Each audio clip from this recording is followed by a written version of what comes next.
Okay, welcome.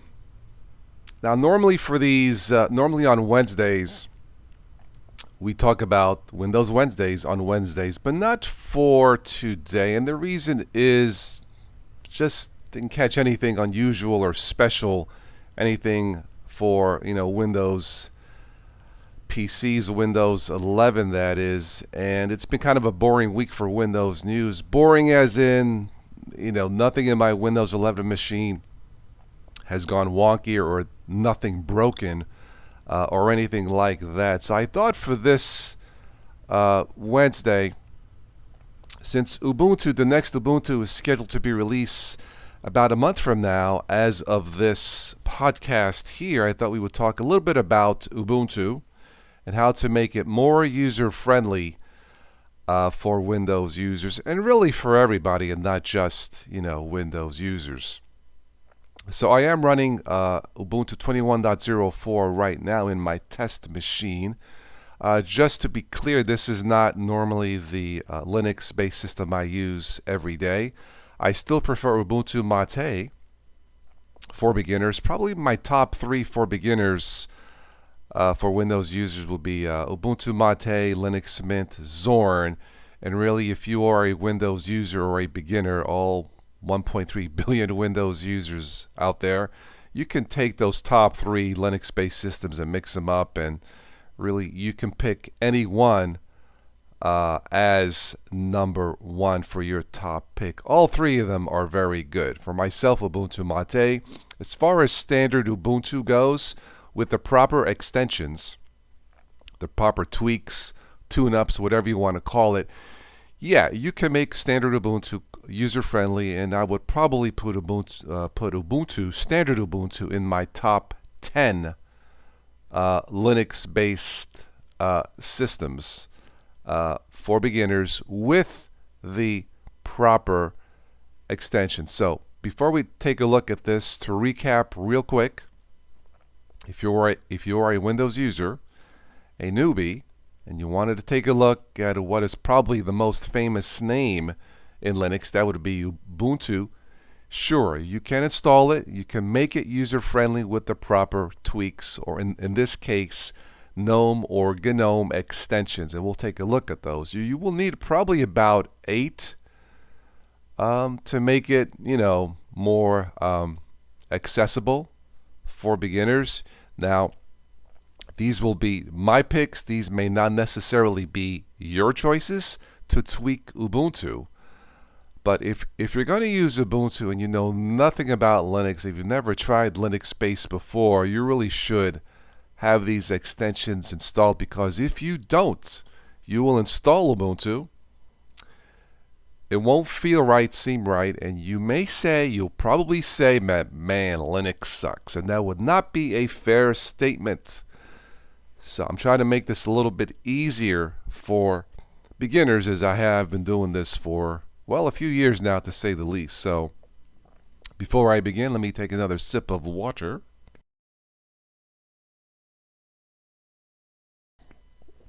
All right, so I know that many of you will probably catch this on the repeat, on the replay later. So sorry I missed you.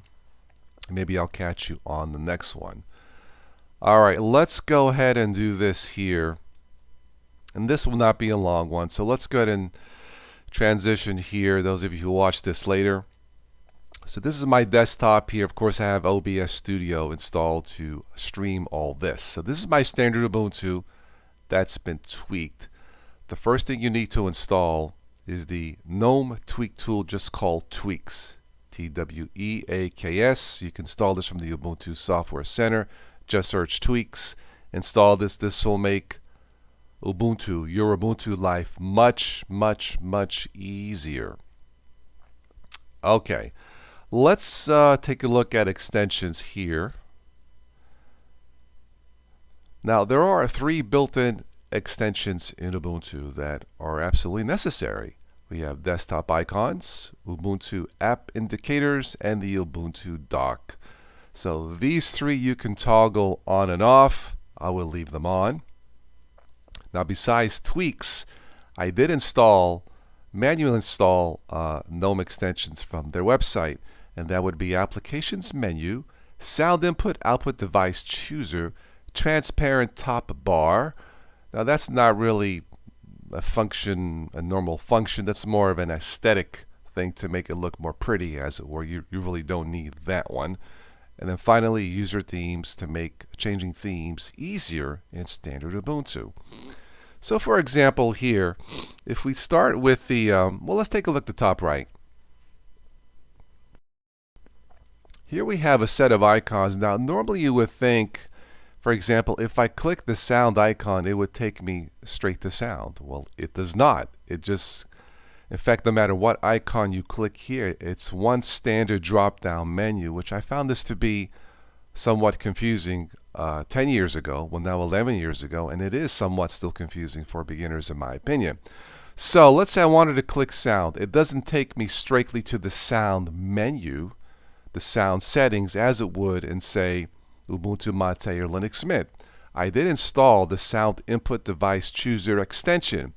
So for example, those of you who are watching this, you click this and right away I have my speaker output, my microphone input. It's all there ready to go. Now I could click this and go down the settings and a few more steps, but probably as far as the drop down menu goes, the number one thing I probably use, is probably the sound, for doing these broadcast or recording to adjust the microphone input.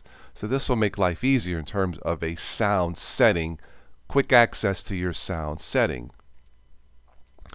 By default, there is no menu. There is no applications menu in Ubuntu, which I know sounds kind of strange. So with the application menu extension, you click extensions, and these are by categories. So for internet, for example, I installed Brave. We have Google, Firefox, sound and video extension, again by categories. I installed Audacity, Kdenlive, OBS Studio. Again, very easy. And this application menu should be installed by default. Yes, you have some shortcuts to the left here. Okay, the standard Ubuntu dock. But if you are new to all this and you just click this, or you click this here to show all applications, if you are new to Linux, you may not know exactly what you're looking for. Now that may sound strange. What I'm trying to say is, if there is a standard drop-down applications menu by category, I just think it's going to make life a little bit easier. All right. The transparent top bar, you can adjust the opacity, the transparency of this. This isn't really necessary. Just to give it another little tweak in terms of how this looks. It's not really necessary. I just think it looks better with the transparent top bar. Again, personal preference. You do not need this theme. And finally, user themes. This one is also weird. For example, in Ubuntu, in the search bar, if you type in theme, it brings you to the tweak tool, which I had to previously install. It doesn't go straight to theme, which is kind of strange. Another thing is I just thought of this, the screensaver. There is no, how can I say this? There is no standard screensaver, or at least in terms of what we would think to be a screensaver. Now you can, I looked at, I think it's called X Screensaver or something like that you can install in Ubuntu and get that running to give you a more standard screensaver. But I believe the screensaver in Ubuntu is just a blank locked screen, which is kind of bland and kind of weird. So that may be one more tweak you may want to install. I did look at the Gnome Extensions website. I typed in screensaver. I don't think anything came up the last time that I checked. So that, again, that's an option. That's more the looks of it, I suppose. But with these extensions here, 8 total extensions, 3 are built in: desktop icons, Ubuntu app indicators, Ubuntu dock. Leave those turned on. Finally, install the GNOME tweak tool. Then from there, what I did here, I installed applications menu, sound input device chooser, sound input and output device sound chooser, transparent top bar, and user themes. One final thing about all this. If you go to the extensions website, Gnome Extensions website, there are probably hundreds of different type of extensions to customize Ubuntu. Keep in mind, the more you install, the more it's possible the extensions may not work, and the more it's possible that you might break the system. So you want to use extensions sporadically.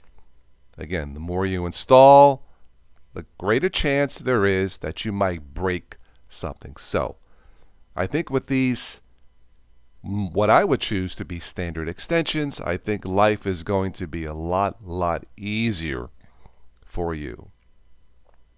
All right, so that's it as far as fixing Ubuntu with tweaks or extensions. I want to take a quick peek here in the chat. I don't expect a lot of people here this morning since I didn't really schedule this. We have Simone Rizzo is in the house. Well, hello, Simone. How are you? And I don't recall you've been here before. Are you an Ubuntu user? And I think you're from Italia, right? I think, if I recall correctly. I think there is an Italian flavor of Linux, if I recall. I think. Anyway, let me take another sip of water here.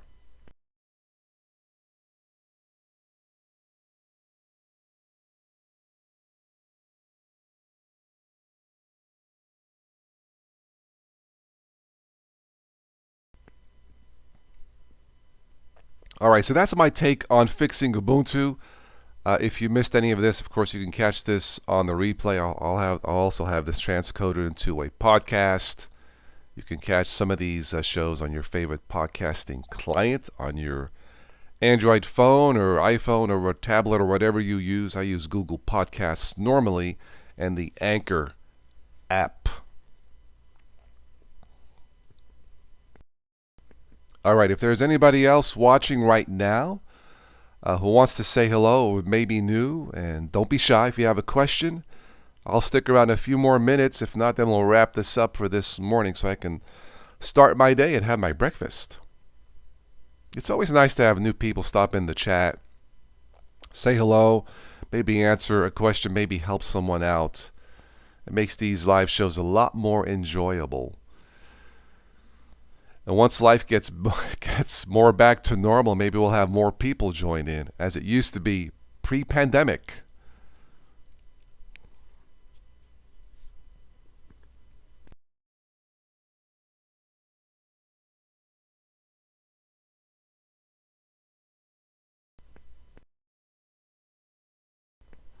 I was just looking at the weather forecast, and once again, it does not feel like spring here in the state of Ohio. That's for sure.